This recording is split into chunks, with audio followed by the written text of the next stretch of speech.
Welcome to the Quick Actions in TaxDome series where we're showing you how to take a very specific action inside TaxDome in 5 minutes or less. This training is going to show you how you can edit your pipelines in TaxDome. So I like to think of TaxDome as the behind the scenes section and the live section.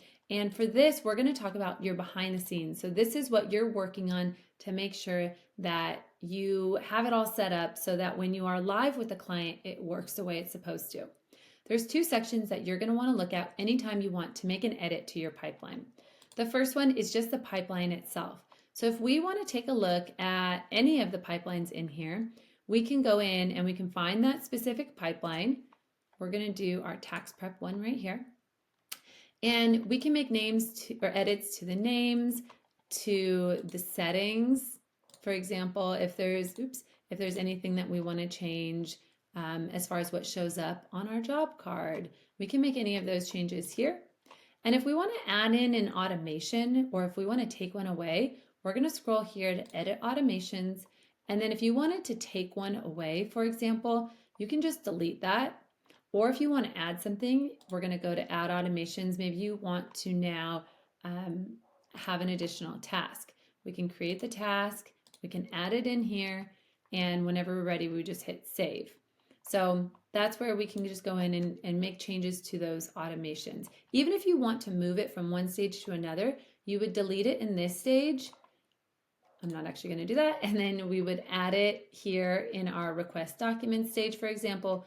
We can just edit and add it here. So that's how it would work if you want to move it from one stage to another.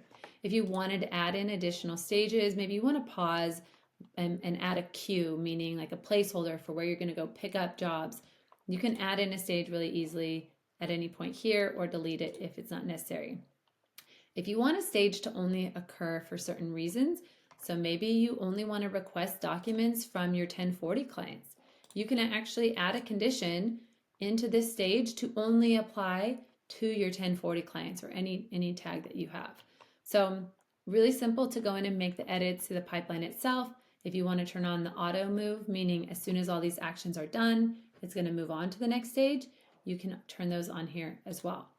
But let's say that you want to actually make some edits to your engagement letter or the task itself.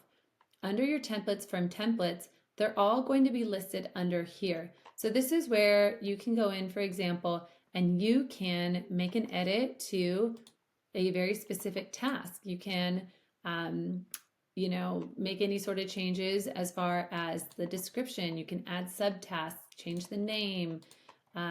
You can assign it to somebody or assign it to a role. So you can make all of those edits to the specific templates, whether they're just internal or if they're client facing. So you can edit your emails. You can edit all of those here.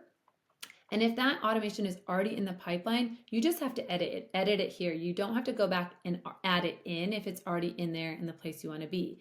If you create a new one, for example, and you want it to be inside your pipeline, then you would create the template, go back into your pipeline, and then you would just want to add in whatever that automation you just created is. So that's how you would edit the template and then add it or edit it inside of your pipeline. So really two places for editing your pipelines. Again, firm templates will update the actual internal or external facing automation itself.